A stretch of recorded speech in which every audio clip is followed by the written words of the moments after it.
नमस्कार, मी विजयलक्ष्मी रेवणकर. आपण सर्वांचं या आपल्या मासिक सभेत पार्किन्सन्स मित्रमंडळाकडून खूप खूप आनंदाने स्वागत करते. तेवढाच आवाज येतो. डॉक्टर पूनम गांधीचं पण खूप खूप आदरपूर्वक स्वागत करते. डॉक्टरांची आठवण झाली की मी एकदम आपल्या नर्मदा हॉलमध्ये पोहोचले होते, जिथे त्या ताईची शिकवायला आल्या होत्या. आणि मला कळलं नाही की ह्या डॉक्टर आहेत. मग आपलं म्हटलं की ही कोण मुलगी आली आहे, इथे कशासाठी आली आहे. आणि मग शोभनाताईंनी त्यांना हाक मारली डॉक्टर म्हणून. त्यांनी पाहिलं तेव्हा कळलं की ह्या डॉक्टर आहेत. छोट्याशा अगदी गोंडस दिसत होत्या, अजूनही तशाच दिसतायत. खूप छान वाटलं त्यांना बघून बऱ्याच वर्षांनी. आणि मंडळी त्या आपल्या इन्फोवरती पण कार्यरत आहेत बरं का, इन्फो ग्रुपवर आहेत. कधी कधी मेसेजेस त्यांचे ॲडवायझरी किंवा काहीतरी सुधारणा असली तर तशा त्या लगेच मेसेजेस पाठवत असतात. म्हणजे आपल्या मंडळामध्ये त्या पूर्ण ॲक्टिव्ह आहेत. आजचा त्यांचा विषय आहे fall in Parkinson's disease and interventions by physiotherapy किंवा फिजिकल थेरपिस्ट असं त्यांनी म्हटलेलं आहे. थोडक्यात त्यांची ओळख करून देते. Doctor Poonam Gandhi senior neuro physiotherapist आहेत. हे थोडंसं टंग ट्विस्टर होतंय, कधी चूक झाली तर माफ करा. त्यांची संचितीमधून न्यूरो फिजिओथेरपीची डिग्री मिळवली त्यांनी. व आज तिथेच त्यांचं प्रिसिजन फिजिओथेरपी नावाचं क्लिनिक आहे. मी पण जॉईन करू शकतो ना, माझ्याकडे ती या लिंक विषयाचे पोस्ट आहे. ग्रॅज्युएशन जॉईन करतो पटकन. कोणीतरी बोलतंय, कोणाचा तरी माईक चालू आहे. मग त्यांनी मास्टर्स ऑफ फिजिओथेरपी इन न्यूरोसायन्सेस हे मणिपाल युनिव्हर्सिटीमधून पूर्ण केलेलं आहे. आत्ता त्या adult neuro physiotherapist, paediatric therapist आणि पेल्विक फ्लोर थेरपिस्ट म्हणून काम करत आहेतच. शिवाय रिहॅबिलिटेशन म्हणजेच पुनर्वसनाचं कामही करतात. Neuro rehabilitation, pelvic floor rehabilitation या दोन्ही क्षेत्रात त्या कार्यरत आहेत. आपल्या लेक्चरमध्ये डॉक्टरांनी जरासं पेल्विक फ्लोर रिहॅबिलिटेशन म्हणजे काय हे थोडं 1-2 वाक्यात सांगितलं तर आम्हाला बरं वाटेल.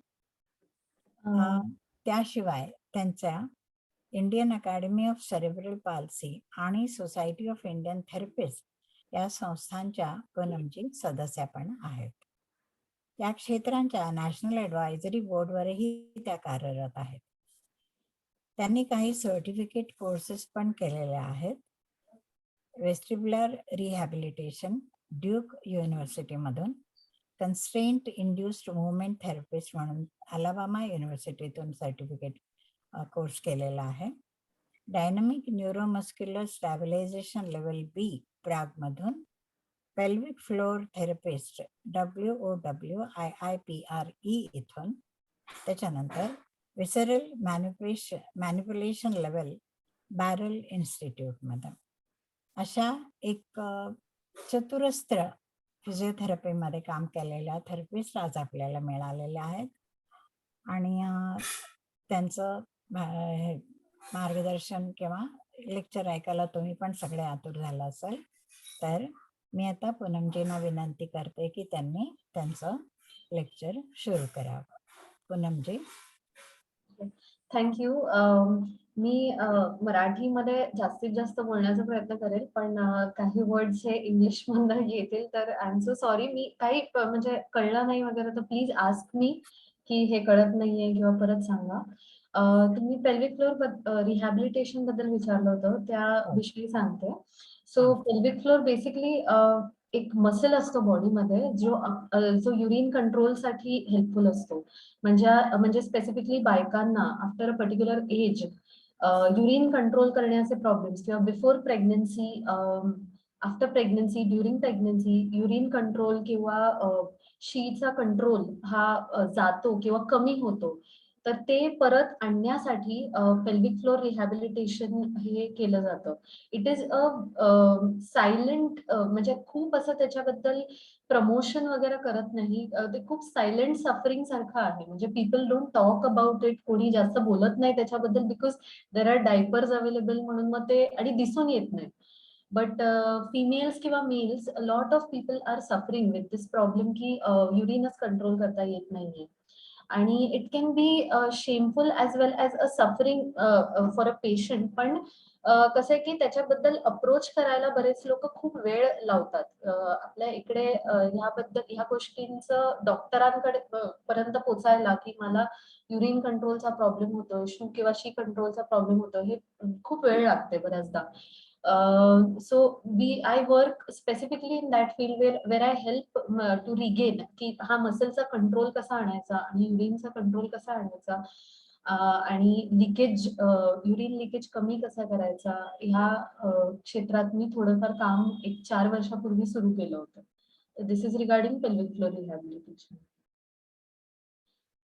तर आपण आता we start with the lecture of falls in Parkinson's disease. माझा आवाज ऐकू येतोय ना सगळ्यांना? म्हणजे आय होप मी क्लिअर आहे आतापर्यंत. बॅकग्राऊंड नॉईज कमी असेल तर बरं पडेल. That's why I am asking. तर will start with the lecture. आता मी फक्त व्हिडिओ हे करतेय, बंद करते सो दॅट ते स्क्रीन शेअरिंगचा तुम्हाला पीपीटी दिसेल. ठीक आहे. हा, फॉल्स इन पार्किन्सन्स डिझीज हा खूप एक इंटरेस्टिंग टॉपिक आहे. म्हणजे lot of people are concerned किंवा rather it is one of the thing जो फिजिकल थेरपिस्ट किंवा एक डॉक्टरांना हा प्रश्न असतो की पडापडी कशी कमी करायची किंवा कोण हेल्प करू शकतं मला पडापडी कमी करण्यासाठी.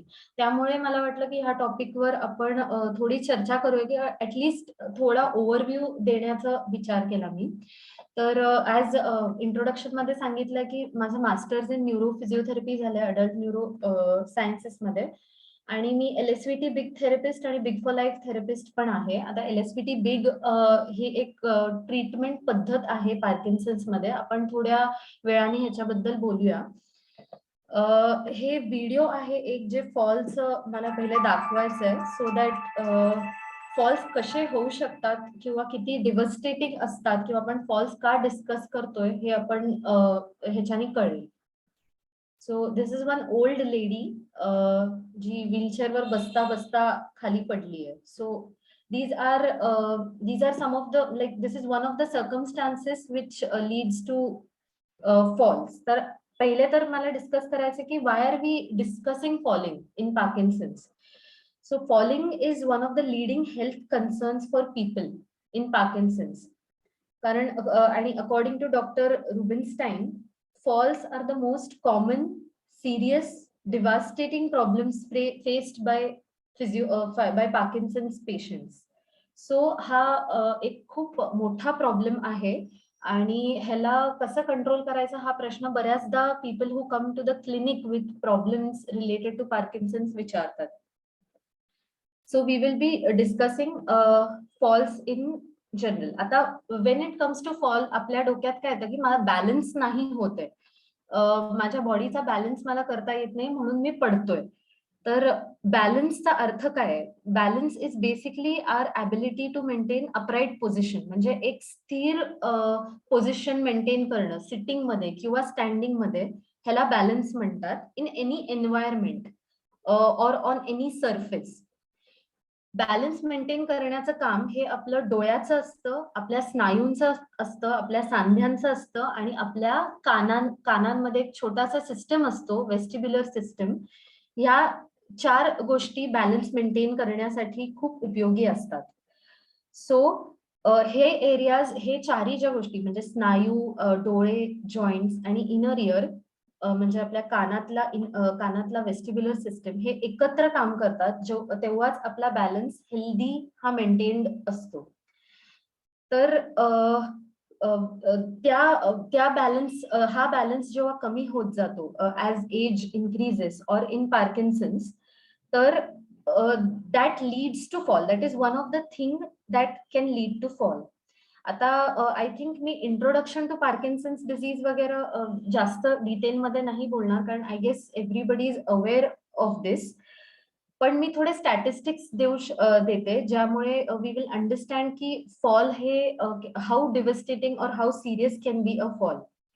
तर जसं जसं पार्किन्सन्स डिसीज ॲडव्हान्स स्टेजमध्ये जायला लागतं, म्हणजे जसं जसं ते प्रोग्रेस व्हायला लागतं, there are risk of falls that increase due to ते नेचरच आहे डिझीजचा, विथ सिम्पटम्स ऑफ स्लोनेस होतो.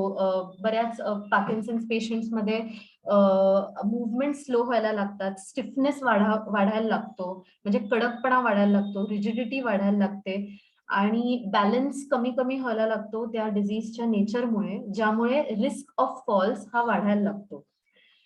Approximately 38% of people who are diagnosed किंवा ज्यांना पार्किन्सन्स आजार हा डायग्नोज झालेला आहे, दे फॉल ईच इयर. आणि पीपल विथ म्हणजे after the fall they will need hospitalisation which affects their normal routine affect होतो आणि पेशंटची मोबिलिटी म्हणजे एका मुवमेंट करण्याची क्षमता ही कमी होत जाते बिकॉज ऑफ फॉल्स. आता what are the causes of falls in Parkinson's? There are many. So जसं आपण डिस्कस केलं की 38% टू अराउंड 50% एकदा तरी पडतात एक इयर मध्ये after being diagnosed with Parkinson's. आणि when a patient comes to us to a clinic or physiotherapy department की मी पडलो आहे किंवा मला नियर फॉलची म्हणजे I feel like I am going to fall, मी पडणार आहे पण मी पडलो नाहीये अशी जी फिलिंग येते, we consider it as a red flag. म्हणजे तो खूपच सिरियस प्रॉब्लेम आहे आमच्यासाठी, कारण it can lead to significant injury. काही लोकांचे फ्रॅक्चर्स होतात, बॅक फ्रॅक्चर होते, some people need serious hospitalisation, head injury होऊ शकते. त्यामुळे it becomes a red flag. म्हणजे we have to be very concerned as to find out what can be done, किंवा आपण काय करू शकतो ज्यामुळे फॉल्स कमी करू शकतो. आता when a person comes to us saying की मी पडतोय, तर विच आर द प्रोफेशनल्स किंवा कोण कोण डॉक्टर्स तुमच्या टीम मध्ये असायला पाहिजे टू हेल्प यू आउट की तुम्ही का पडताय किंवा तुमचं पडणं कसं कमी करू शकतो?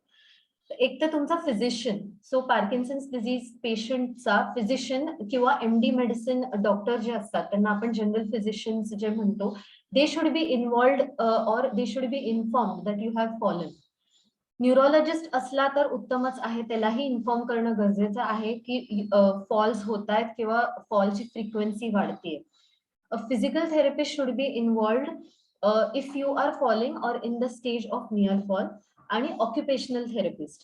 These are some of the important people who will help you in reduction of the falls or reducing frequency of the falls.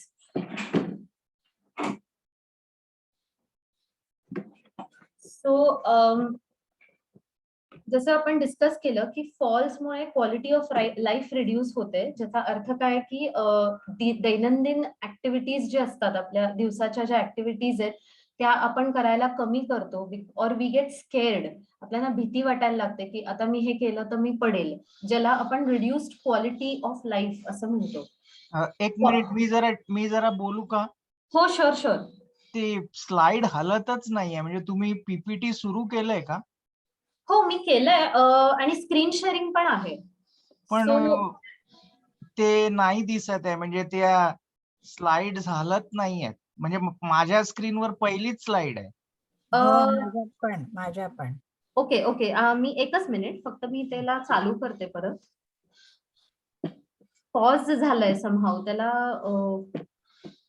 काही हरकत नाही. न्यू शेअर करून परत चालू करते. सो एक मिनिट. मगाशी माझा माईक बंद होता. आता दिसतंय का? वेगळी स्क्रीन दिसते. इन्व्हॉल्व आलाय. हा बरोबर, इन्व्हॉल्व फिजिशियन. सगळ्यांना व्हिडिओ दिसला का? आय थिंक सगळ्या स्लाइड्सला स्क्रीन शेअरिंग करावी लागणार आहे. सो नाही, व्हिडिओ दिसला नाही. हा, तर मी परत एकदा दाखवते. म्हणजे कसं आहे की, कारण आय थिंक मला ते आयडिया नव्हती की सगळ्या स्लाइड्सला स्क्रीन शेअरिंग करावी लागेल. It is not just one slide. तर एकच मिनिट फक्त.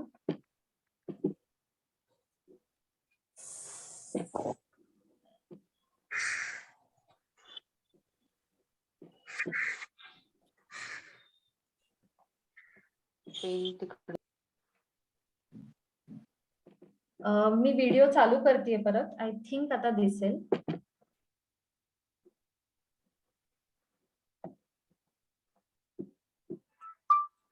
दिसतोय? हा, द लॅन्सेट असं काहीतरी आलं. हा, तर this is just a video of how a हा. Person can fall in Parkinson's okay. किंवा any older adult how they हा. Can fall. तर जस्ट इंट्रोडक्टरी व्हिडिओ म्हणून दाखवला होता. आणि मग त्याच्या पुढे हा. फॉल्स हा मेजर रिस्क आहे पार्किन्सन्सचा, हे आपण डिस्कस केलं. आणि इंजुरीज आपण डिस्कस केल्या की हिप फ्रॅक्चर होऊ शकतो, बॅक फ्रॅक्चर होऊ शकतो. हो. आणि आफ्टर डायग्नोसिस, म्हणजे एकदा पार्किन्सनचं डायग्नोसिस झालं की 1-2 वर्षांमध्ये एखाद fall in a year can be one of the thing that patient with Parkinson's will complain. तर ते आपण डिस्कस केलं. आणि how it is a red flag for us when somebody comes and tells us की मला near fall episodes येत आहेत किंवा मला पडण्याची भीती वाटते किंवा मी पडतोय असं मला वाटतंय, तर it is considered as a red flag in our म्हणजे in the clinic or by a physical therapist. ठीक आहे. मग त्याच्या पुढे आता who is involved, who is the team who is involved to help you out with falls हे आपण discuss केलं. फिजिशियन, न्यूरोलॉजिस्ट, फिजिकल थेरपिस्ट आणि ऑक्युपेशनल थेरपिस्ट. मग फॉल्समुळे देन वी केम टू की फॉल्समुळे क्वालिटी ऑफ लाईफ ही भरपूर रिड्यूस होते. There is reduce mobility, life expectancy. म्हणजे फॉल्समुळे हॉस्पिटलायझेशन झाल्यानंतर once you are at home, कधी कधी हिप फ्रॅक्चर नंतर you have to be on bed for 6 months. कधी कधी 6 महिने तुम्हाला ऑन बेड राहावं लागतं, ज्यामुळे बेडसोर्स होऊ शकतात, सिरियस सेप्सिस होऊ शकतो, म्हणजे इन्फेक्शन होऊ शकतो, ज्यामुळे आपली लाईफ एक्सपेक्टन्सी कमी होऊ शकते. तर falls are a major concern. हे फक्त सांगण्यासाठी ही स्लाइड बनवली होती. आता फॉल्स कधी कधी होतात in Parkinson's disease. When a person is having falls, तर कुठल्या काय करताना फॉल्स होऊ शकतात ह्याचं नोट डाऊन केलेलं आहे.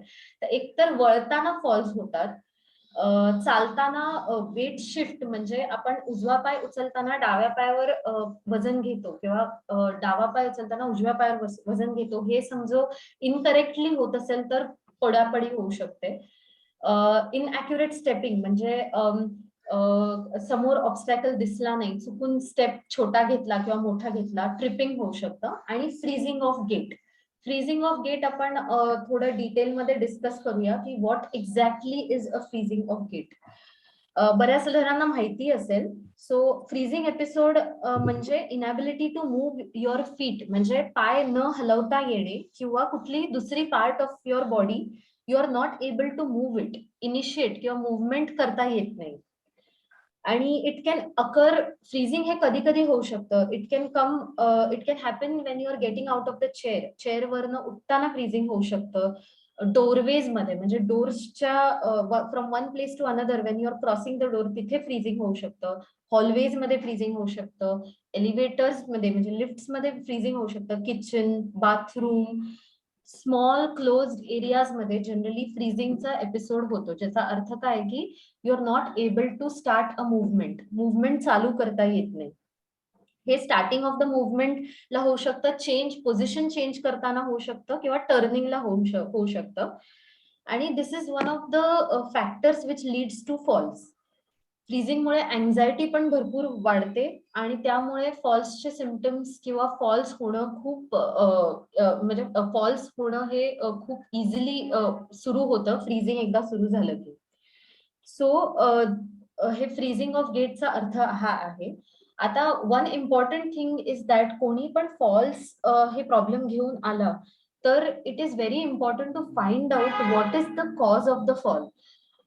कारण असं इट इज नॉट नेसेसरी की नुसतं तुम्हाला स्ट्रेंथ कमी आहे किंवा तुमच्या स्नायूंमध्ये ताकद नाहीये किंवा तुमच्या वेस्टिब्युलर सिस्टम म्हणजे कानातला काहीतरी प्रॉब्लेम आहे म्हणून फॉल्स होतात. Lot of people with Parkinson's disease have blood pressure problems, काहींना चक्कर येते, डिझीनेस म्हणतो आपण त्याला, ब्लड प्रेशर कमी होतो गोळ्यांमुळे. तर त्या कारणाने सुद्धा फॉल होऊ शकतो. म्हणून मी जसं सांगितलं की there are 4 people that are suppose to be involved when you have a fall. कारण समजा तुमचं ब्लड प्रेशर कमी होत असेल while getting up and because of that तुम्ही पडत असाल तर ऑब्व्हियसली मेडिकेशन्स आपल्याला चेंज करावे लागतात किंवा कमी जास्त करावे लागतात, ज्यामुळे फॉल्सचा प्रमाण कमी होऊ शकतो. तिथे तुम्ही व्यायाम करून फॉल्स नाही कमी करू शकत, कारण the cause of the fall is something else. म्हणून हिस्ट्री घेणं, ज्याचा अर्थ काय की बरोबर फॉल कशामुळे झाला आहे, कुठल्या सर्कमस्टान्स मध्ये झाला आहे, हे सगळं फाइंड आउट करणं खूप गरजेचं असतं. आता what are the risk factors for fall, ज्याचा अर्थ काय की पार्किन्सन्स डिझीज मध्ये काय काय कारणांमुळे फॉल्स होऊ शकतो. आपण काही कारण पहिलेच डिस्कस केली होती. स्टिफनेस म्हणजे कडकपणा जो येतो हातात किंवा पायात, त्यामुळे फॉल्स होऊ शकतात. कॉग्निटिव्हचा अर्थ काय, समज कमी होणे. बऱ्याच पेशंट्स मध्ये if they are not involved in a physical activity, काही काळांनी समज कमी व्हायला लागते, काही गोष्टींचा अर्थ कमी समजतो किंवा काहींना डिमेन्शिया ऑनसेट होतो अलॉंग विथ पार्किन्सन्स, त्यामुळे समज कमी होते, त्यामुळे फॉल्स वाढू शकतात. जसं जसं डिझीज ऍडव्हान्स स्टेज मध्ये जायला लागतो, म्हणजे from mild to moderate to severe, फॉलचा रिस्क वाढत जातो.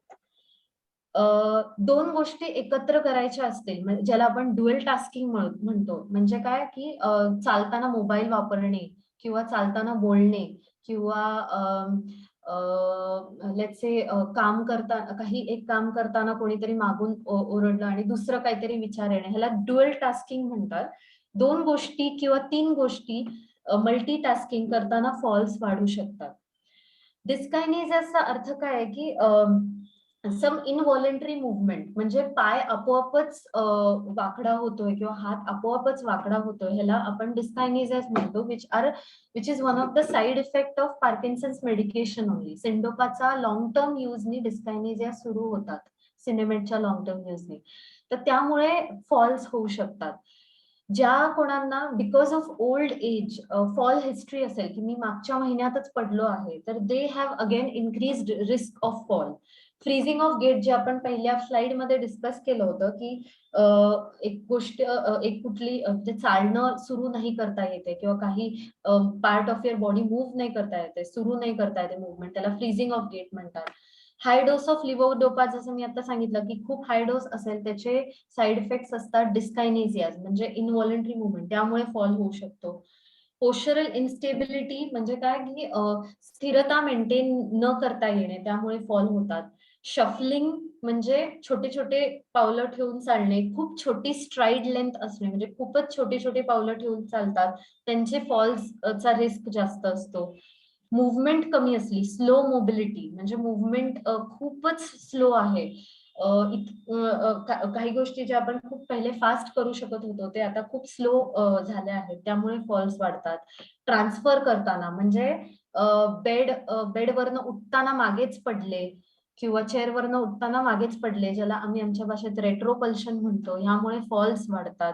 आणि युरिनरी इन्कॉन्टिनन्स, जे मी स्टार्टिंग ऑफ द लेक्चरला डिस्कस केलं होतं की युरिन कंट्रोल न करता येणे, ज्यामुळे बाथरूम मध्ये चुकून लिकेज झाला किंवा युरिन झाली आणि मग त्याच युरिन मध्ये पाय सटकून पडला, त्यामुळे फॉल्स हे वाढू शकतात. So these are some of, म्हणजे इन्युमरेबल आहे, भरपूर रिस्क फॅक्टर्स आहे फॉल्सचे.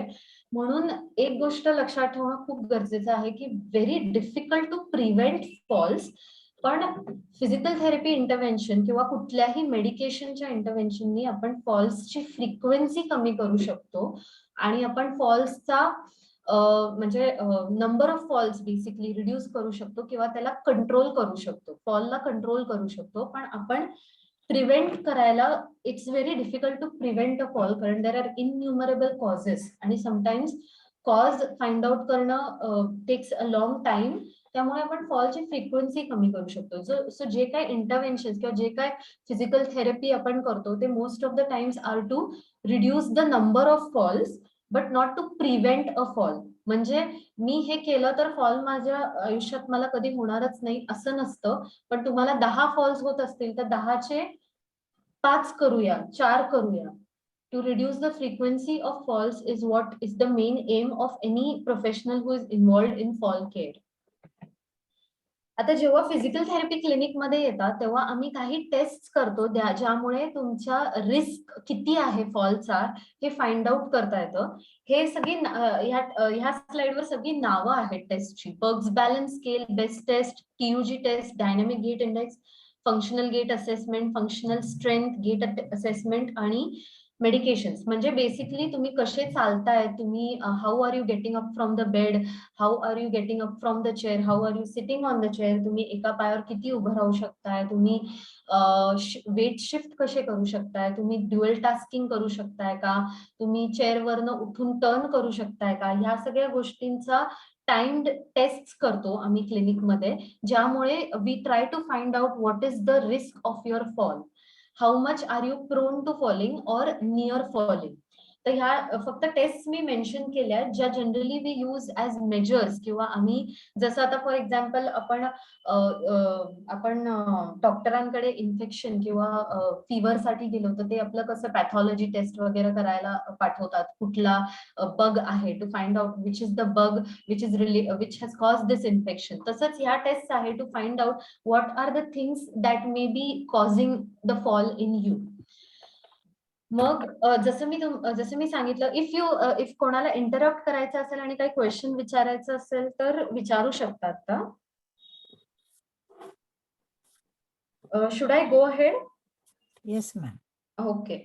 सो जसं मी सांगितलं की there is no systematic way to find out what can prevent falls, but जसं मी म्हटलं की whatever intervention will be to reduce falls और reduce the frequency of falls.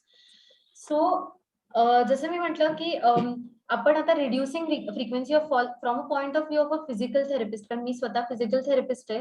So what will be better to reduce the frequency of falls और to keep yourself physically active is exercise will always be better than no exercise at all. So once you are a part of normal aging, or you are becoming old, or you are going towards Parkinsonism, it is always better to be active than absolutely no activity. कारण जेवढे तुम्ही active असाल तेवढं fall होऊ शकतात active असल्यामुळे पण, because if you are taking unnecessary risk, like मी ट्रेकिंगला गेलो जेव्हा माझा बॅलन्सच नव्हता कारण मी ऍक्टिव्ह राहण्याचा प्रयत्न करतोय, तर तुम्ही पडू शकता, but that is unnecessary risk. So जसं मी म्हटलं की प्रिव्हेन्शन इज नॉट पॉसिबल, पण if you are physically active तुमचे मसल्स, तुमचे जॉईंट्स हे फ्लेक्झिबल राहतात, स्ट्रेंथ चांगली राहते, बॅलन्स रिॲक्शन चांगले राहतात, त्यामुळे फॉल्सची फ्रिक्वेन्सी कमी होते. सो आता मी काही गोष्टी मेन्शन करतेय विच आर एव्हिडन्स बेस्ड, म्हणजे ह्याला रिसर्च केलेला आहे की ह्यामुळे फॉल्सची फ्रिक्वेन्सी कमी होऊ शकते for a patient with Parkinson's disease. So one of them is tai chi. So before तुम्ही कुठल्याही स्टेजला असाल, let's say a Parkinson's patient comes to me and who is in very mild stage, की बाबा ज्याला फॉल्स सुरूच झालेले नाहीयेत अजून, पण he is having some balance issues, की असं वाटतं की यु नो थोडा बॅलन्स जातोय, तर त्यांनी काही गोष्टी सुरू केल्या तर त्यांचं फॉलची the falls will occur very late or might not occur also. So these are some of the things which help you in keeping yourselves active आणि तुमचे balance reactions normalized ठेवण्यासाठी. One of them is Tai Chi. It has been researched की Tai Chi मुळे फॉलची frequency कमी होते किंवा standing balance वाढतो, कारण टायचीच्या मुवमेंट्स तुम्ही बघितल्या तर most of them are standing movements with lot of rhythmic breathing आणि हँड आणि लेगच्या मुवमेंट्स, कंट्रोल्ड मुवमेंट्स केले जातात, ज्यामुळे आपले बॅलन्स रिॲक्शन्स वाढतात आणि फॉलची फ्रिक्वेन्सी कमी होते. There are some strength and balance programs which focus on axial rigidity आणि improve flexibility. म्हणजे स्ट्रेंथ ट्रेनिंग, रेझिस्टन्स ट्रेनिंग जे आपण म्हणतो, वेट्स घेऊन व्यायाम करणे, किंवा बॅलन्स प्रोग्राम्स ज्याच्यात आपण स्टेपिंग करतो, side stepping, going on toes, आणि हे सगळे प्रोग्राम्स नी आपली ट्रंकल रिजिडिटी किंवा आपला मधला जो भाग असतो त्याची स्टिफनेस जी आहे ती कमी असते, फ्लेक्झिबिलिटी वाढते, त्यामुळे फॉल्स कमी होतात. Therapeutic qigong. आता qigong is also one of the thing which focuses on standing balance. Standing balance आणि कंट्रोल्ड मुवमेंट्स ऑफ युअर, म्हणजे खूप कंट्रोल करून हाताचे आणि पायाचे मुवमेंट्स केले जातात चिकॉंग मध्ये, ज्यामुळे बॅलन्स वाढतो. It has also got evidence to reduce the frequency of falls. Another thing is LSVT big. आता LSVT बिगचा फुल फॉर्म आहे Lee Silverman's voice treatment big. हा एक प्रोटोकॉल आहे which has been use since 25 years and researched to reduce the progression of the disease as well as to reduce the falls. So ह्याचा एक protocol असतो जो आपण नंतर डिस्कस करूया. PWRS Parkinson's Wellness Recovery Program. आता this is also one of the program which is developed in Arizona. आणि ह्या प्रोग्राम मध्ये पण focus is there on weight shifts आणि big movements which help in reducing falls. Now when we talk about कधी reduction of falls can occur किंवा frequency reduce कधी होऊ शकते, when your disease is very mild, म्हणजे तुम्ही खूपच mild stage मध्ये आहात, where you are walking moving around आणि तुम्ही बाहेर चालताय, you are doing all your household chores, तुम्ही घरची सगळी कामं करताय, that is the time when your disease or your problems are at the mild level, mild to moderate level. त्या स्टेज मध्ये if you start with supervised programs which focus on balance, which focus on flexibility, which focus on strength, which focus on balance reactions, reaction time, it helps to reduce the falls, which may, or it helps to just slow the disease progression in such a way ki falls होत नाही. त्यामुळे it is always better to start at an early stage. कारण एकदा disease severity वाढली की it is very difficult to reduce the frequency of falls. म्हणजे एकदा once your falls have increased to such an stage की दिवसातच 7-8 वेळा पडतायत किंवा दिवसातच फ्रीजिंग खूप वाढलंय आणि हलताच येत नाहीये, very difficult to move in the morning आणि घरातनं बाहेरच निघत नाहीये, after that it is very difficult to reduce the frequency of falls with any kind of intervention, unless काही कॉज माहितीच असेल आपल्याला की बाबा चेअरची हाईट खूपच कमी आहे किंवा बेडची हाईट खूपच कमी आहे, तर उठतानाच पडतात मागे, तर ते आपण हाईट वाढवून वी कॅन टार्गेट दॅट. पण if you talk about strength and balance, it is very difficult to get it once you enter a late or a very severe stage of Parkinson's. So all these interventions जे मी mention केलेत, Tai Chi, strength balance program, Qigong, LSVT, PWR, हे सगळे lower disease severity ला they will help you at least 50% population मध्ये it will help to reduce the frequency of falls. आता we will talk about treadmill training आणि virtual reality. हा एक intervention असतं physical therapy मध्ये किंवा even in gym also this is done, ज्याच्यामुळे false कमी होण्याची शक्यता वाढते. तर मी जस्ट दाखवते, मी क्लिनिक मध्ये आम्ही थोडा व्हिडिओ ऍक्च्युली टिल्टेड आहे. सो ह्याच्यात this is a patient who is walking on a treadmill आणि त्याबरोबर he is doing some motor activity, म्हणजे दिवे विझवायचं काम along with walking on the treadmill. So these are some 2 activities done together. चालणं पण चालू आहे, along with that he is trying to shut off the lights. So 2 गोष्टी एकत्र करण्याचा प्रयत्न करतात. आणि व्हर्च्युअल रियालिटी मध्ये पण तसंच असतं, you are walking on the treadmill and you are doing some activity with the hand. 2 गोष्टी एकत्र करतात, त्यामुळे we are targeting dual tasking. आणि over the period of time, like let's say 4 to 6 weeks, if you are continuously doing this and if you are able to do this virtual reality along with treadmill training, it has shown to reduce the frequency of falls.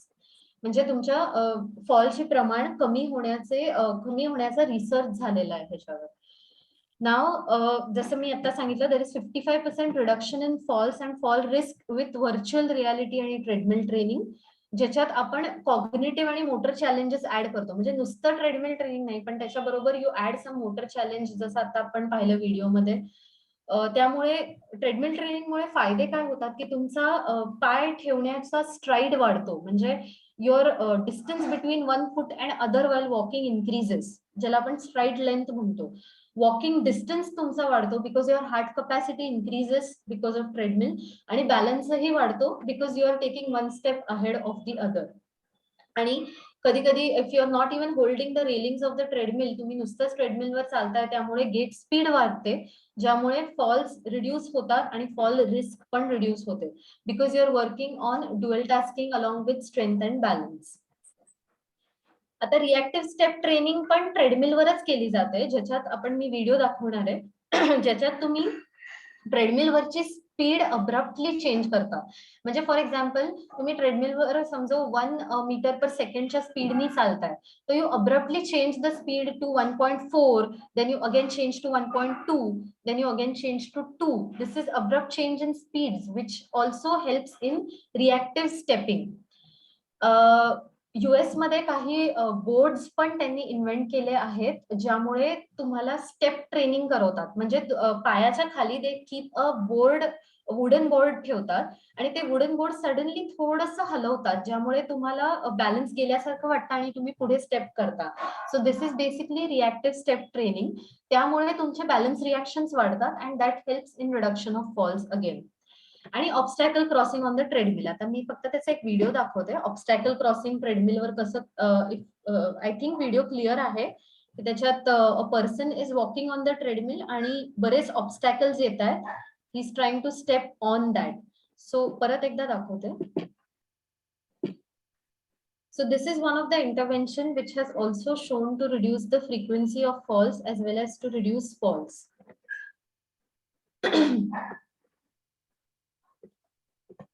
Now the next thing is other things that the exercise can benefit along with fall reduction is poor balance, जे आपण पहिलेच discuss केलं. आता exercise मुळे mobility वाढते तुमची, ज्यामुळे तुमचे फॉल्स रिड्यूस होतात. Like for example getting up from a chair, if it is taught in a proper way through exercises और if videos are shown as to चेअरवर बसायचं कसं, उठायचं कसं, तर that will also help in reduction of falls as well as it will improve your mobility. म्हणजे तुम्ही एका जागेवरनं दुसऱ्या जागेवर इझिली कसे जाऊ शकतात हे आपल्याला कळतं. Plus this is one of the benefit of exercise. एक्सरसाइजमुळे तुम्हाला स्वतःचा सेंटर ऑफ मास म्हणजे तुमच्या बॉडीचा वेट जिथे कॉन्सन्ट्रेटेड असतो तो त्याचा अवेअरनेस वाढतो. म्हणजे तुम्ही वजन मागे टाकताय का पुढे टाकताय का एकाच साईडला आहे, हे आपला जो अवेअरनेस असतो तो एक्सरसाइजमुळे वाढतो. So that's Y it has to be delivered early in the disease and not when problems have already started. थोडं मिनिमल सुपरविजन असलं तरी we can do things like we can do test. आपण काही जसं मी पहिले डिस्कस केलं TUG, best test, या सगळ्या टेस्टमुळे we can at least have an idea की तुमचं रिस्क किती आहे आणि तुम्ही काय काय मॉडिफिकेशन करायला पाहिजे ज्यामुळे फॉल फ्रिक्वेन्सी ही कमी राहील. त्यामुळे मिनिमल सुपरविजन ड्युरिंग एक्सरसाइज असलं तरी it helps in reduction of falls. आणि जसं आपण पहिले डिस्कस केलं की ऍज द डिझीज सिव्हिअरिटी जेव्हा वाढत जाते, जेव्हा फ्रीजिंग सुरू होतं आणि you are not able to move from the bed also, तेव्हा supervision from a physical therapist will also have to be increase. कारण ऑब्व्हियसली फॉलचा रिस्क खूप वाढतो. त्यामुळे supervision from a physical therapist म्हणजे फिजिकल थेरपीची फ्रिक्वेन्सी वाढवावी लागते, कारण फॉल रिस्क पण वाढतो. सो अनसुपरवाइज्ड एक्सरसाइज करणं खूप अवघड असतं. So in the early stages, when you are able to walk and when you are able to do a lot of things, it is good to have some minimal supervision of a professional who can help you out with some good customized program for you, which you can follow for a long time and stay, at least तुमची quality of life can stay better. Now हे आपण पहिलेच discuss केलं होतं की exercise will reduce the rate of falls and will reduce the number of people who are falling with mild to moderate Parkinson's disease. It will not prevent falls. Other benefits of exercise, आपण exercise म्हणजे activity सुरू केली की it will reduce the worsening of your problems, other problems like तुमचं awareness तुमचे cognitive problems हे कमी राहतात. सिम्पटम प्रोग्रेशन हा कमी राहतो. म्हणजे एक माइल्ड स्टेजवरनं मॉडरेट स्टेजवर जाणं हे लेट होत जातं. एक्सरसाइज, आता द नेक्स्ट क्वेश्चन इज किती एक्सरसाइज लागतो. So moderate to high intensity exercise, ज्याचा अर्थ काय आहे की तुम्ही जेव्हा एक्सरसाइज सुरू करता you should feel that you are exercising at least hard enough to cause little bit sweat and you should find it hard. It should not be like की तुम्ही जस्ट असं गार्डन मध्ये चालल्यासारखं थोडंसं चालून आला आणि then you are like me exercise केलं. No, that doesn't help.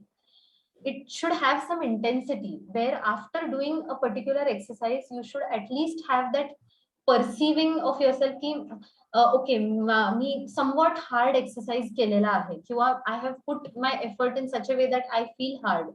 So this is, your heart rate has to increase. That kind of exercise will help you to reduce the symptoms in Parkinson's disease or reduce the falls.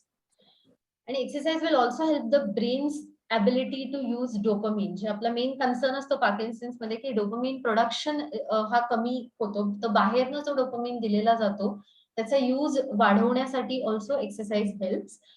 Generally असं म्हणतात की 2.5 hour of exercise per weak is necessary for Parkinson's patient. आणि intensity जसं मी mention केलं, moderate to high intensity लागते. पण as we discussed before की काही प्रोग्राम्स आहेत जसं LSVT बिग, PWR, ज्याच्यात जरा जास्त फ्रिक्वेन्सी किंवा इंटेन्सिटी लागते एक्सरसाइजेसची टू गेट डिझायर्ड रिझल्ट्स. म्हणजे तुम्हाला काही स्पेसिफिकली आता करायचं असेल, लेट्स से की मला माझं वॉकिंग स्पीड वाढवायचं असेल, असा आपला गोल असेल, तर थोडी फ्रिक्वेन्सी जास्त लागते. ज्याचा अर्थ काय 4 hours at least in a week are required by the patient to invest into exercise to help out getting the goal, जे आपण डिस्कस करतो म्हणजे किंवा जे आपण म्युच्युअली डिसाइड करतो थेरपिस्ट बरोबर. आता now will discuss about some environmental body. हे actually occupational therapist will help you out more with this, की what are the environmental modifications that should be done to reduce the falls at home. म्हणजे home environment कसा change करू शकतो ज्यामुळे सगळ्यात false कमीत कमी राहील. सो बाथरूम मध्ये हे मोस्टली पीपल नो अबाउट दिस, पण आय विल जस्ट म्हणजे मी जस्ट ब्रीफ आउट करते की बाथरूम मध्ये ग्रॅब बार्स असणं खूप गरजेचं आहे. Or at home grab bars असणं. What is a grab bar? These are basically attach to walls, म्हणजे भिंतीला लावलेले असतात किंवा in the bathroom it will be attached also to a wall or besides the toilet किंवा tub किंवा shower. And they help you to hold when getting in and out of the shower or the toilet, or they help you to hold and walk inside the house. त्याच्यानंतर there will be in the bathroom grab bar असणं गरजेचं आहे. मग there should be a bath bench if possible. So basically standing and having bath might be little difficult in moderate Parkinson's disease, कारण त्याच्यामुळे कधी पाणी असलं फ्लोअरवर तर स्लिप होऊन फॉल्स होऊ शकतात. So it is better to have a bath bench or a shower stool while bathing or showering. आणि त्याच्यानंतर रबर मॅट और नॉन स्किड मॅट्स किंवा बाथ मॅट्स जे असतात ते इनसाइड द बाथरूम असले तर बरं पडतात. मग देर should B hand held shower will always be better. Toilet seats जे असतात ते कधी पण elevated, keep the toilet seats elevated which will help की तुम्हाला टॉयलेट सीटवरनं उठणं आणि खाली बसणं इझी होतं. टॉयलेट फ्रेम म्हणजे टॉयलेट सीटच्या साईडला पण ग्रॅब बार्स असले तरी that helps you to get up and down the toilet seat, हे इझी होऊन जातं specifically while passing stools. Light switches should be accessible, म्हणजे inside the bathroom lights should be it should be properly lighted. म्हणजे असं नको की you no लाईटच नाही आणि तुम्ही आत जाताय, you're going in the bathroom आणि हॅव्हिंग बाथ किंवा going for your urinal or stool activities, त्यामुळे फॉल्सची शक्यता वाढते. So these are some things that have to be done in the bathroom. Kitchen मध्ये ड्रॉवर्स, पॉट होल्डर्स, रिचर्स आणि faucet या सगळ्या गोष्टी असल्या की you know things are accessible आणि मुवमेंट कमी ठेवू शकतो आणि टर्निंग वगैरे रिड्यूस करू शकतो. म्हणजे स्लाइडिंग ड्रॉवर्स जे असतात to avoid the need to reach किंवा bend over too far to look back to the cupboard, या सगळ्या गोष्टी किचन मध्ये पाहिजे. Single faucet to turn on and off the switches हे असलं तर बरं पडतं. रिचर्स असतात, बरेचसे reachers are available on Amazon which will help you to hold light weight items और you know a wall rack असला जिथे आपण काही म्हणजे यु नो गोष्टी ठेवल्या आणि which are well within your shoulder किंवा हँड रीच अशा ठेवल्या तर जसं मी म्हटलं बेंडिंग ओव्हर किंवा वाकणं किंवा टर्न होणं हे कमी करू शकतो, ज्यामुळे क्लटर पण कमी होऊ शकतं आणि फॉल्सचा रिस्क कमी होऊ शकतो. त्याच्यानंतर दिस इज किचन सेफ्टी. मग बेडरूम मध्ये night lights have to be there. Room should be free of rugs किंवा runners. There should be lamps or light switches should be within the reach of the bed. Clothes should be accessible. Telephone किंवा तुमचा जो mobile असेल should be just besides your bed. आणि bed should be of an adequate height. That is very important thing. कारण बऱ्याचदा bed हा extremely low असतो आणि people are not able to get out of the bed. तर बेडची height adjust करणं आणि it should be close to the वॉलच्या खूप लागून असू दे, बेड टच्ड असू दे आणि तिथेच तुमचं नाईट लॅम्पचं स्विच आणि तिथेच फोन वगैरे हे सगळं जवळपास असलं तर फॉलिंगची फ्रिक्वेन्सी कमी होऊ शकते. मग आपण जे कार्पेट्स किंवा रग्स घालतो बेडरूम मध्ये, their edges should be very secure. कधी कधी कार्पेट्स असे थोडेसे फोल्डेड असतात ज्यामुळे you can trip and fall over them. आणि स्मोक अलार्म असला तर बरं पडतं, so that you are not in danger. Same thing living room मध्ये पण there should be adequate lighting. All the paths should be clear. Furniture should be properly well place so that छोटीशी जागा नसावी आणि खूप टर्निंग इन्व्हॉल्व नाही होणार. Then telephone cords वगैरे हे should be out of your walking area. आणि light switches should be easily accessible. खूप टर्निंग करून मग लाईटचा दिवा लावता येतोय वगैरे हे सगळं कमी करायचंय.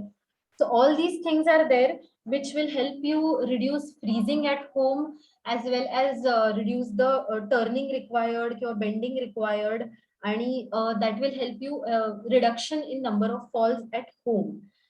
आता while on stairs तर बऱ्याच लोकांकडे साईडला ग्रॅब बार्स असतात, सो ते सांगण्याची गरज नाहीये. Most of the buildings will have lot of grab bars around the stairs to hold and walk. Lighting फक्त ॲडिक्वेट असायला पाहिजे, बऱ्याचदा ती नसते. And do not hesitate to use an assistive device. नाही मला वॉकरनी चालायचंच नाहीये किंवा केननी नाहीच चालायचंय बिकॉज म्हणजे मला कशाची तरी हेल्प लागतेय किंवा पीपल विल फील की अरे बापरे आता तर वॉकरनी होत आहे किंवा केननी.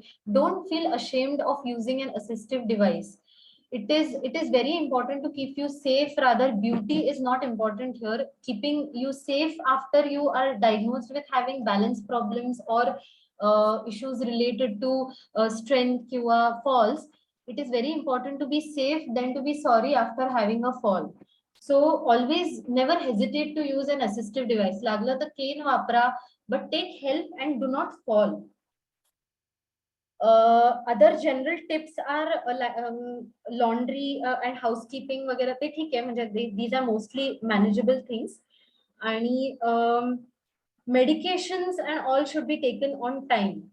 कारण बऱ्याचदा people avoid taking medications. I don't know why, पण बऱ्याचदा विसरून जातात का I don't know, they don't take medications. That can lead to falls sometimes because of either skipping your medication or not taking it at proper time, and then having balance issues. So that is also one of the very important thing along with exercise, to have medications at proper time. So these are some of the things. So as we discussed ki falls हे नुसतं physical problems मुळे होतात असं नाहीये. There are some other reasons also like dizziness, चक्कर येणे, low blood pressure, त्यामुळे पण fall होऊ शकतो. So it is very important की तुम्ही find out करा की what is the reason of the fall, rather than sitting and doing one thing or taking some medicine because somebody has told की तुम्ही हे करा म्हणजे falls reduce होतील, असं नसतं. Find out by a proper history what was the reason of fall and how it can be avoided later. काही मेडिकेशनचा रिसर्च होतोय to reduce falls in Parkinson's disease, but this is still under research. काही medications which are given for Alzheimer's disease are also research to reduce the frequency of falls, पण as I said this is still under research. ते अजून in practice use नाही होते. और there are cholinesterase inhibitors which is also a medicine which is under research to reduce the frequency of falls. So when to meet a physical therapist? हा एक question असतो की when do I approach physiotherapy? You can approach at any stage. It is not needed की तुम्ही पडायला सुरू केलं तरच मग फिजिकल थेरपिस्टला भेटायचं असं नाहीये. You can come at any stage you are and take a customized program, talk to them regarding your concerns as to near fall होतोय किंवा balance जातोय. बिकॉज मॉडिफिकेशन कुठल्याही स्टेजला करू शकतो. आणि any what ever your goal is, की मला खूप मला 30 मिनिटं चालायचंय, किंवा मला हे काय म्हणतात, मला रॅम्प चढायचा आहे, किंवा मला स्टेप्स चढायचे आहेत. A physical therapist will always help you find out what is the safest and best way to do it, rather than thinking की नको जाऊ दे, आपण नंतर भेटूया, आता प्रॉब्लेम नाही तर कशाला भेटायचं. Not that way. Try to find out की तुमची क्वालिटी ऑफ लाईफ सगळ्यात जास्त चांगली कशी असेल.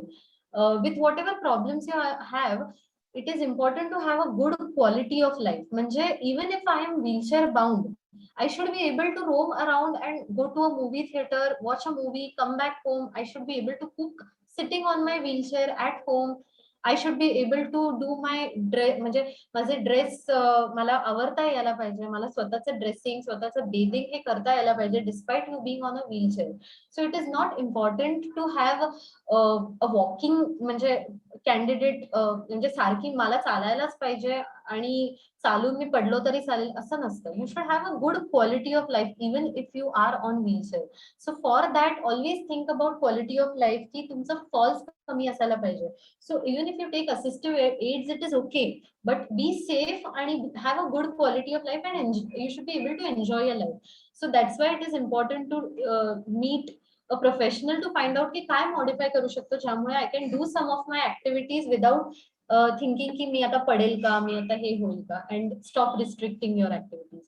आता will just discuss about LSVT big little bit. आता LSVT बिगचं मी थोडंसं इंट्रोडक्शन देते की it is basically a program which is given to a patient with Parkinson's who comes at any stage of their disease for minimum for 16 sessions.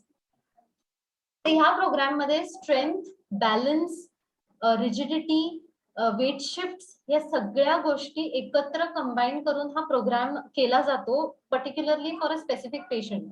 So it is not necessary ते सगळे exercises सगळ्यांचे same असतील असं नाहीये. For every individual there are some basic same exercises. आणि मग ज्या इंडिव्हिज्युअलचं म्हणजे आता जसं मी म्हटलं की काहींना आता लिहिण्याचा गोल असेल, काहींचा गोल असेल चालण्याचा, काहींचा गोल असेल रॅम्प वॉकिंगचा.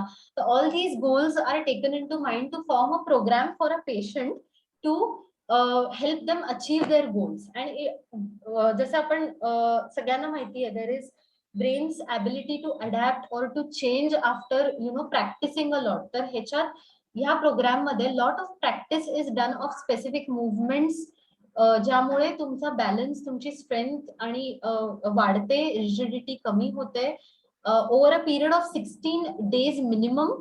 पण it can go on and extend little more if the severity of problems is more. So 16 हे मिनिमम सेशन्स असतात required to achieve a goal. जसं आता माझा गोल असेल to reduce the frequency of falls and I am in my mild stage, तर you will require 16 sessions to show little difference in yourself. पण ह्याचा अर्थ असा नाही की त्याच्यानंतर बंद करून टाकायचे व्यायाम, असं नाहीये. You can continue it. You can continue at home. You can come for a follow-up after 6 months to get evaluated again की your frequency of falls is still the same or has it increased, तुमचा slowness वाढलाय का कमी झालाय. मी काही एक्सरसाइजेसचा प्रकार फक्त दाखवते. आय एम सो सॉरी की व्हिडिओ जरा टिल्टेड आहे, पण this is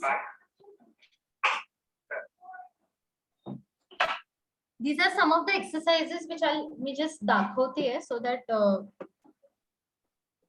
you have an idea की कुठल्या प्रकारचे एक्सरसाइजेस LSVT बिग मध्ये असतात. Yes, and back. Tap.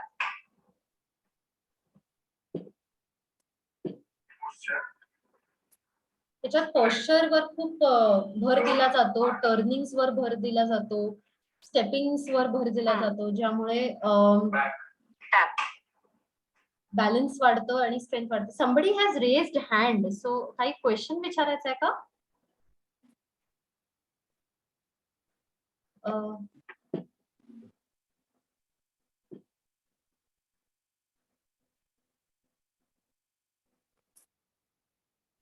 Big posture.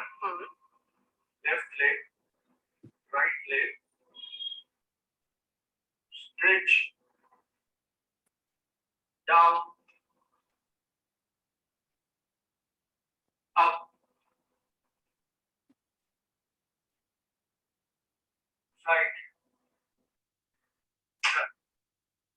हे काही एक्सरसाइजेस मी प्रकार दाखवते जे LSVT बिग मध्ये आम्ही यूज करतो. posture. Turn back. I think हे आपण बघितलंय.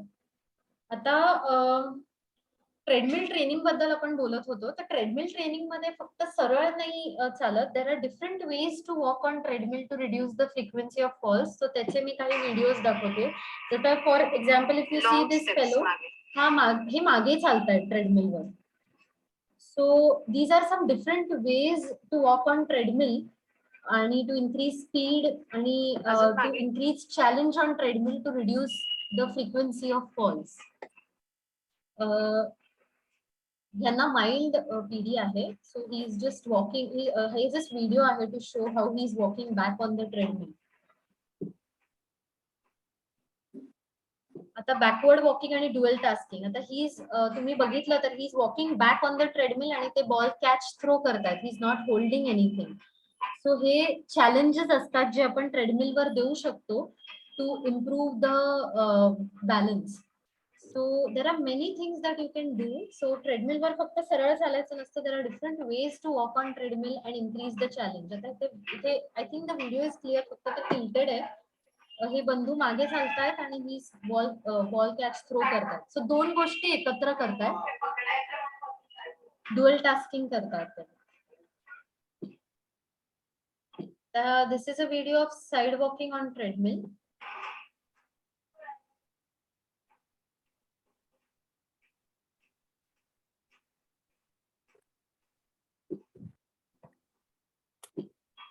आता ह्याच्यात तुम्ही बघितलं तर ह्याच्यात पण अगेन ड्युअल टास्किंग होत आहे. म्हणजे दोन गोष्टी एकत्र होतात. साईडला चालणे प्लस कंटिन्युअसली बॉल बघितला तुम्ही तर दोन्ही रॅकेट्सनी ते बॉल एकामेकांकडे मारतात. So this is one of the thing that we do to reduce the frequency of falls. Dual tasking म्हणतात ह्याला.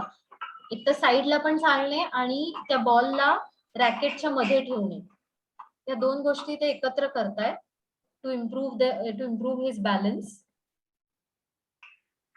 आता ह्याच्यात we also teach fall strategies. म्हणजे पडले तरी how to fall safely. So if you see he is falling back, he is falling on his hip. तर हे आम्ही स्टार्टिंगच्या स्टेजमध्ये शिकवतो पेशंटला की हाऊ इवन इफ यू म्हणजे फॉलिंग कसं कंट्रोल्ड वेनी पडायचं so that you know you do not get injuries. So fall strategies पण शिकवले जातात in the programme of like physical therapy.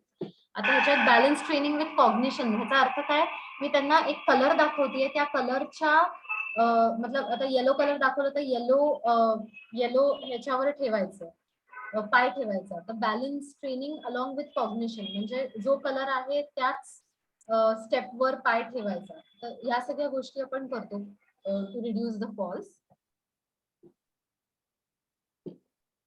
आता ह्याच्यात जसं तुम्ही बघितलं he is maintaining a posture. म्हणजे ते घोड्याच्या पोझिशन मध्ये जाऊन दिवे बुझवतायत. Just to this is again dual tasking. Postural control आणि ड्युअल टास्किंग हे आपण उभं राहून पण करू शकतो.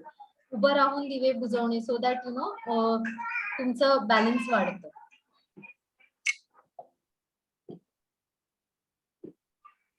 आता ह्याच्यात तुम्ही बघितलं असेल तर she is walking as well as you know doing a task of switching off the lights. So ह्यामुळे फंक्शनल मोबिलिटी वाढते. टर्निंग बघा तुम्ही, टर्निंग शिकवलेलं जातं. So all these things are there which are done to reduce the frequency of falls. ठीक आहे. So this was regarding falls. So मी just काही 10 recommendations I would like to narrate to reduce the falls. Don't think that you are immune to all falls or balance problem. Nobody can be. So take an honest inventory of your abilities and limitations to reduce falls. Review your daily activities and learn to analyze each situation regarding potential challenges to your balance. Like whether should I do this? Would I be able to do this? Then monitor your intake of medications and possible side effects. Always ask your doctor whether what side effects are there which can lead to problems in my home. Take charge of your own physical condition, म्हणजे nutrition, rest, exercise, mental activity. Reduce your environmental risk, जसं आपण आता discuss केलं, adequate lighting, grab bars. तुमचा video चालू कराल का आता? स्लाइड झाली आहे तर? No problem, no problem, no problem.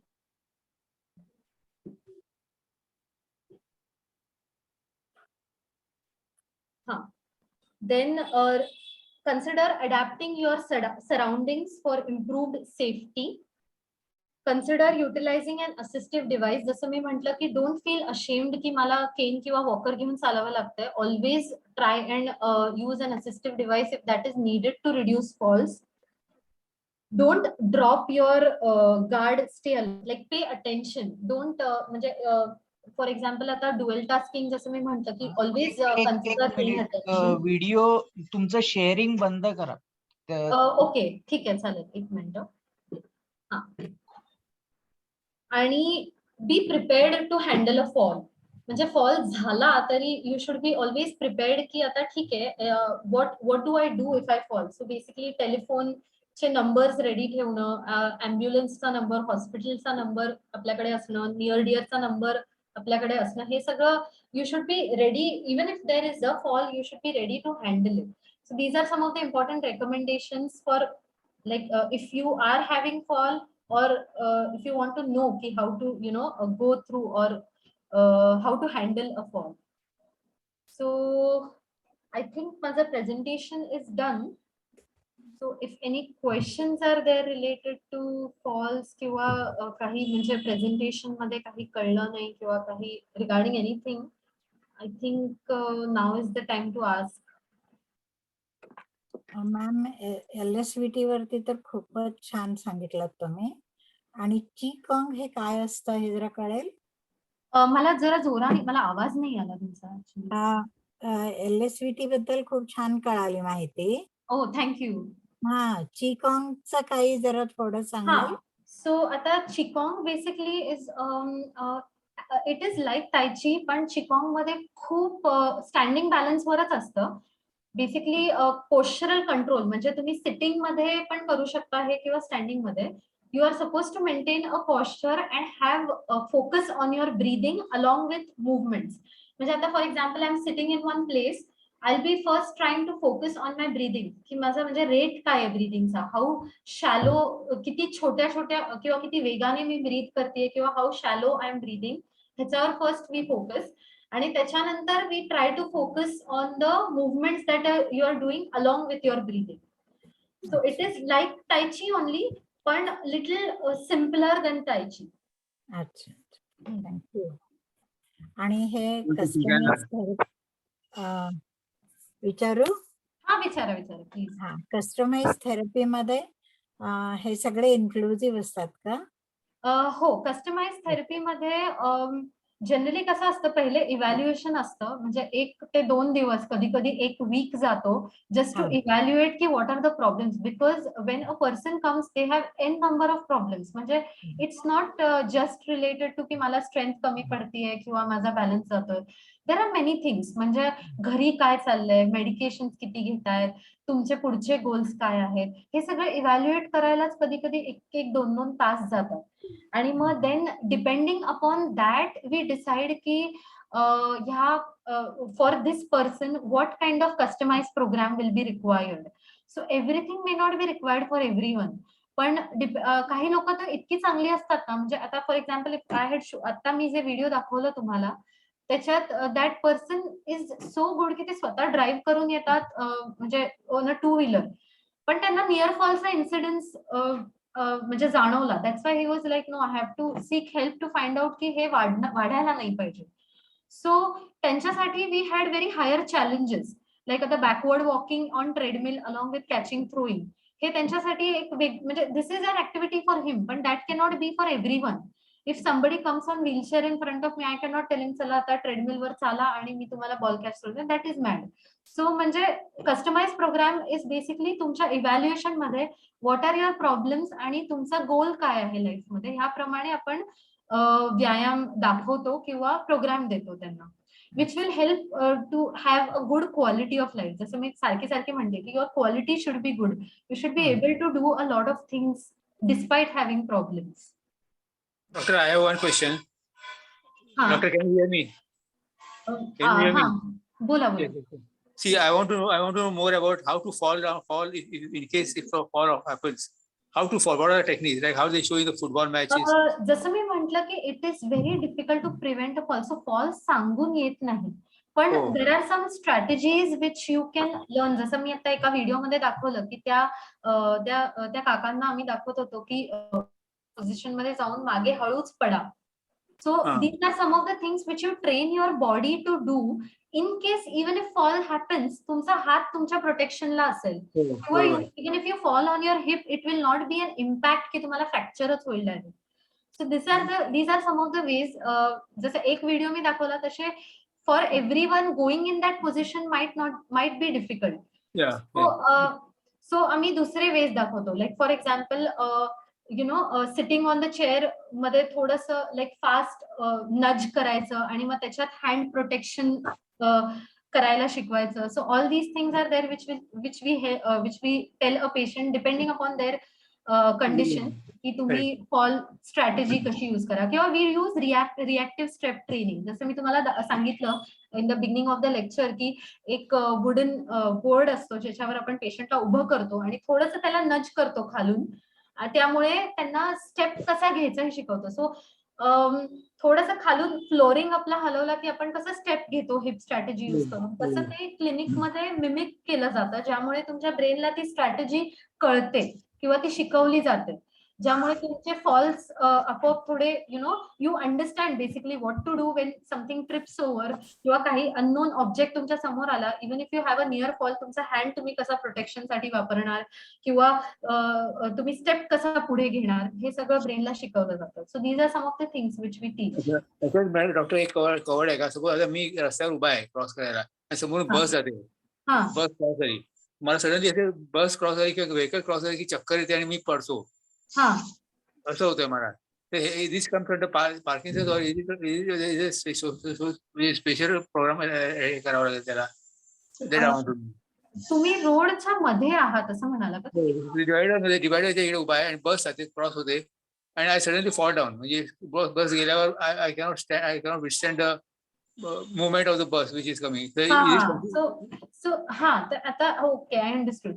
So basically तुम्ही एकटे जाता का हे करताना? म्हणजे तुम्ही nobody with me, I am alone. असं 3-4 वेळा झालं माझं. आता माझी पाचवी जे हे आहे म्हणजे 5th फॉल आहे माझा या गेल्या 7-8 महिन्यात. So I am getting scared now to cross the road. किंवा मला आता गरज लागते लोकांची. One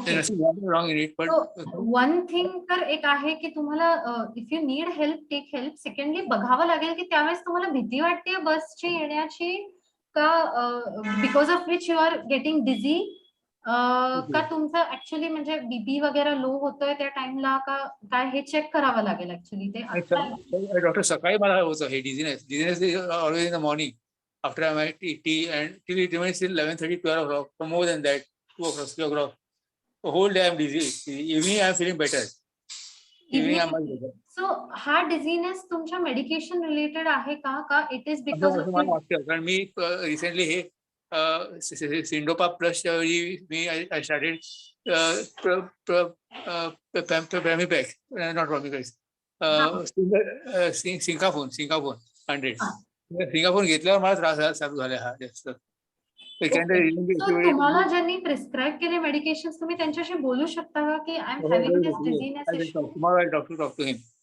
I can discuss this with him. Okay. पण हे this is what is the problem for me. म्हणजे डेफिनेटली तेच मी म्हटलं, if this is a problem it is important की तुम्ही हे रिपोर्ट करा की मला डिझीनेस होतोय, तर he will definitely change the dose. कारण समजा डोस जास्त असेल आणि डिझीनेस होतोय आणि त्यामुळे फॉल होत आहे तर ही डेफिनेटली चेंज इट. नाहीतर मग तुम्हाला the other adaptive thing that you'll have to do is जेव्हा डिझी असतात तेव्हा you'll probably have to avoid some activities. Like for example चालायचंच नाही त्यावेळेस, पण ते करणं is not a very good option. Instead of that मेडिकेशनचा डोस बदलणं will be a better thing. दुसरं मला फॉल ऑफ कसं पडायचं ते कुठे मिळेल training? How to fall down in case you have fall down. तर तेच मी म्हटलं की आम्ही जनरली क्लिनिकमध्ये depending upon the patients capacity आम्ही त्यांना काही पेशंट्सना we don't teach everyone, But for some patients, we do teach them how to fall so that they do not face or म्हणजे ते मिनिमम मध्ये इश्यू असेल आणि त्यांना कमीत कमी इंजुरी होईल. That is the thing we expect. जसं मी म्हटलं, प्रिव्हेंट करणं कधी कधी खूप डिफिकल्ट असतं, but we can reduce the number of falls. अच्छा, okay. I wanted this how to fall. म्हणजे काल मी पडलो तेव्हा I could manage with elbow and the hand. त्याच्या आधी Right. 2-3 पडलो तेव्हा I had a direct impact on my hand, left hand. Okay. I had to undergo fracture, etc. हो, पण तेच that is the thing. So that is why I said की reducing number of falls will be better than actually having a fall. पण अच्छा. जसं मी म्हटलं की we do teach fall prevention, म्हणजे फॉल स्ट्रॅटेजीज, की पडले तर हँड कसा वापरायचा. बट आय हो. थिंक तुम्ही काही मस्क्युलर एक्सरसाइजेस ऑफ हँड करावे, so that you know whenever you fall you should not be having a fracture directly. But doctor, that is too late now because I'm already under हो, treatment. I know तुम्ही काय म्हणताय. Yeah, पण I I can would do it, yeah. Suggest की तुमच्या ह्याच्यानी की तुम्ही ते मेडिकेशनचं फर्स्ट सॉर्ट आउट करा, so that you should not be having a fall. Because तुम्हाला जेवढं मला कळतंय डिझीनेसमुळे फॉल येतोय. हो, yes. हा, तर इट विल बी बेटर की तुम्ही त्या मेडिकेशनचा डोस तुमच्या डॉक्टरांशी बोलून ऍडजस्ट करा, हो. So that you do not Yes. Have a fall. Okay, all right. Thank you, doctor. या Thank you. डॉक्टर, हे PWR आहे ना, पार्किन्सन्स वेलनेस, अगदी शॉर्ट मध्ये सांगू शकाल का काय आहे ते? हा, सो बेसिकली LSVT बिग आणि PWR हे अॅरिझोनाचे प्रोग्राम्स आहे. सो Arizona is basically in US. तर तिकडे 2 people have formed different programmes with same ideas. So ideas त्यांचे सेम आहेत की त्यांचं बेसिकली प्रॉब्लेम काय होतो, पार्किन्सन्स पेशंट्सला छोट्या मुवमेंट्स ब्रेन मध्ये मोठ्या वाटायला लागतात. म्हणजे आता फॉर एक्झाम्पल, मला आता for example if I am moving the hand, मला माहिती आहे की मी हात पूर्ण सरळ केलेला आहे आणि ह्या माझ्या ब्रेनला ही कमांड जाते बघून सुद्धा, as well as even if I am not seeing my hand, I know की मी माझा हँड किंवा माझा एल्बो मी सरळ केलेला आहे. पण for a patient with Parkinson's, त्यांनी एवढं जरी हँड सरळ केलेला असेल तरी म्हणजे किंवा एल्बो सरळ केलेला असेल तरी तो त्यांच्या ब्रेनला परसिव्ह होतो की the hand is completely straight. So छोट्या मुवमेंट्स मोठ्या वाटायला लागतात. अच्छा. ऍक्च्युली हे अँप्लिट्यूड प्रॉब्लेम येतो पार्किन्सन्स मध्ये, की त्यांना छोट्या मुवमेंट्स मोठ्या वाटायला लागतात आणि नॉर्मल वाटायला लागतात. सो PWR आणि LSVT big focus on rescaling that amplitude, की आपण मोठ्या मोठ्या मुवमेंट्स करतो ज्यामुळे जो आपला छोटा अँप्लिट्यूड ब्रेन मध्ये सेट असतो तो रिस्केल व्हावा आणि मुवमेंट्स नॉर्मल दिसावे. आता PWR is also like LSVT big. PWR is also like LSVT big. त्याच्यात फक्त वेट शिफ्ट, मोठे वेट शिफ्ट शिकवतात आणि फ्लोअरवर एक्सरसाइजेस मोठे म्हणजे मोठं रोलिंग कसं करावं, मोठा वेट शिफ्ट ऑन फ्लोअर कसं करावं, हे सगळं PWR मध्ये शिकवतात. आणि most of the programme in PWR is in sitting. आणि PWR मध्ये अजून एक फोकस कशावर आहे की ब्रीदिंगवर फोकस ते थोडंसं करतात along with movements. So that is the only additional thing. पण जसं मी म्हटलं की these are all basically same जागेवरनं ओरिजिनेट झालेले programme, only both of them have different effects. म्हणजे आता LSVT big is completely totally on focusing on amplitude rescaling आणि थोडा कधी कधी मोनोटोनस होऊन जातो LSVT बिग प्रोग्राम. तर त्यावेळेस PWR becomes a little bit challenge वाढवण्यासाठी, कारण मोनोटोनिसिटी रिड्यूस करणं हे खूप मोठा चॅलेंज असतो फॉर अ फिजिकल थेरपिस्ट. कारण बऱ्याचदा पेशंट येतात, अरे हे तर मला येतं, हे तर मला येतं, हे तर मला येतं, असं असतं बऱ्याचदा. सो समजून करणं गरजेचं असतं. येणं is something that everybody knows, but why should I be doing this is what is suppose to be the question. तर PWR मध्ये बेसिकली मोठे वेट शिफ्ट शिकवतात, म्हणजे how to move big, like you know from one weight shift, म्हणजे एका पायावरनं दुसऱ्या पायावर मोठा वेट शिफ्ट कसा करायचा हे PWR मध्ये ऍडिशनली शिकवतात along with breathing. That is the only difference. बाकी मुवमेंट्स त्यांचे मोस्टली सेम आहेत with like LSVT big. Thank you so much. अजून कोणाला काही विचारायचं आहे? तुमचे पेशंटचे काही अनुभव की आधी आल्यानंतर आणि फिजिओथेरपी असे सांगितलं तर छान वाटेल की तुमच्याकडे बरेच लोकं येतात पेशंट. हो. तर ऍक्च्युली काही पेशंट्स ह्या ग्रुपमध्ये आहेत. बट म्हणजे माझ्याकडे त्याच्यामुळे तुम्हाला आनंद होत असेल की अरे आमच्या या ट्रीटमेंटमुळे यांना इम्प्रुव्हमेंट झाली असं. हो, नाही बरेच जण जे कन्सिस्टंटली समजून करतात त्यांना कुठल्याही एक्सरसाइजनी फायदा होतो. फिजिकल थेरपी असं नाही म्हणणार मी, पण any exercise which you try and understand and then do it according to your body it helps. पण ते समजणं गरजेचं असतं रादर देन ब्लँकली फॉलोइंग की आता मी हे करतो किंवा मला ते सांगितलं म्हणून ते करतो, मग ते सांगितलं म्हणून ते करतो. And Bing vocal about your problems आणि discussing them with your caregivers किंवा your physical therapist, your neurologist is something that is very important to have a success of a program. आणि काही रिअलिस्टिक गोल्स असणे life मध्ये is also very important. म्हणजे आता a person who is wheelchair bound cannot come and tell me tomorrow की नाही आता ना मला भरपूरच म्हणजे चालायचं आहे आणि I want to climb hills and all.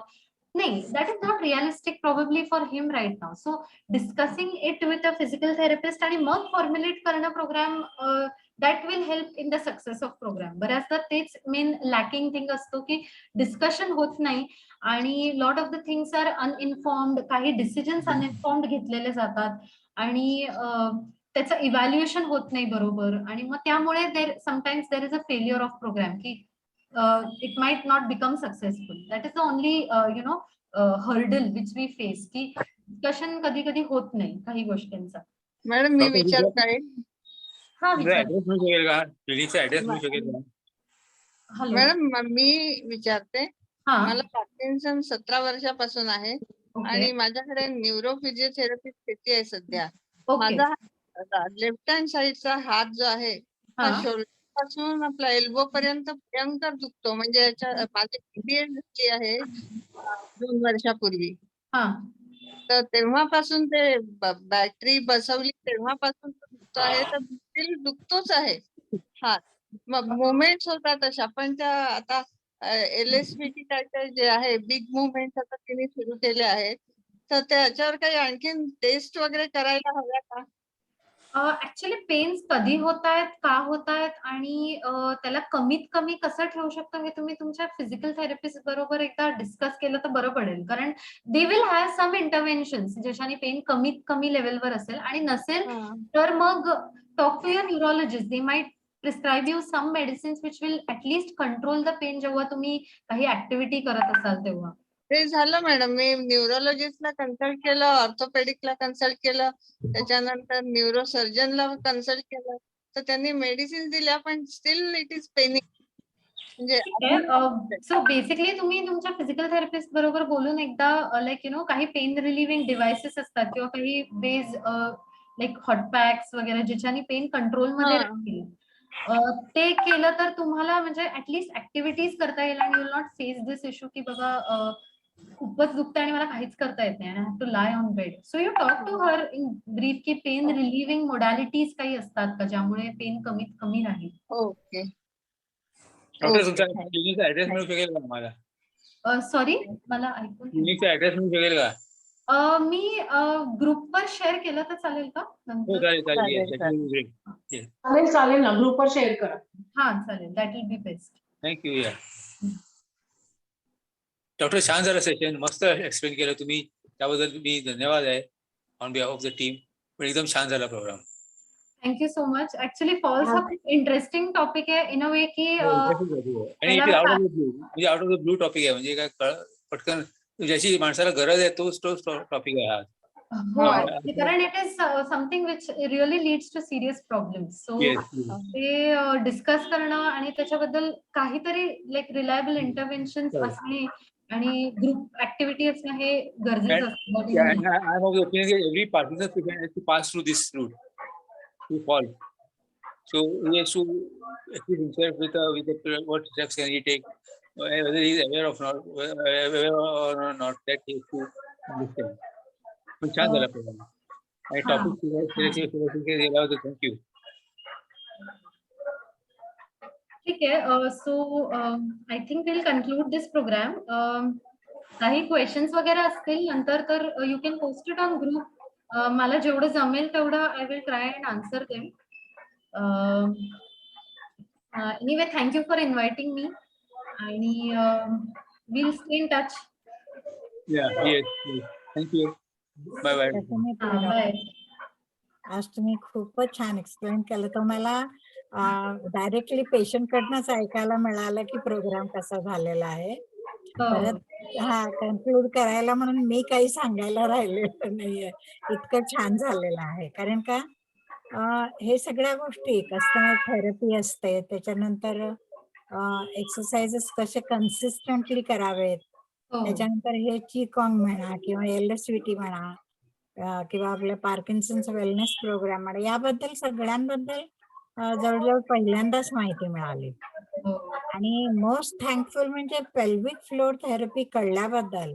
कारण का it is something which is now booming up in Pune. पुण्यामध्ये हे खूपच म्हणजे इग्नोर्ड टॉपिक होता. But then fortunately because of म्हणजे लाईक वी थॉट की नाही दिस इज रिअली इम्पॉर्टंट. कारण कसं आहे की people are suffering though silent but people are suffering. So address करणं गरजेचं आहे. हो, आणि एजेड लोकांमध्ये हा खरं तर खूप मोठा प्रॉब्लेम आहे. आणि तो टर्म मला माहिती नव्हता आणि त्याचं इतकं छान एक्सप्लेनेशन मिळालं की now I can advise people to go and see the doctor on this program. म्हणजे असा प्रॉब्लेम असेल तर त्याला पण एक थेरपी आहे हे कळल्याने मला खूप बरं वाटलं आज. मला वाटतं आमच्या सगळ्या पेशंट्सनी पण एन्जॉय केलेलं आहे. तुम्हाला थँक्स सांगू तितकं कमी आहे.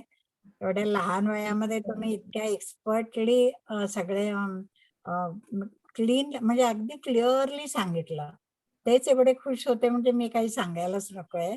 सो खूप खूप थँक्स तुम्हाला. थँक्यू.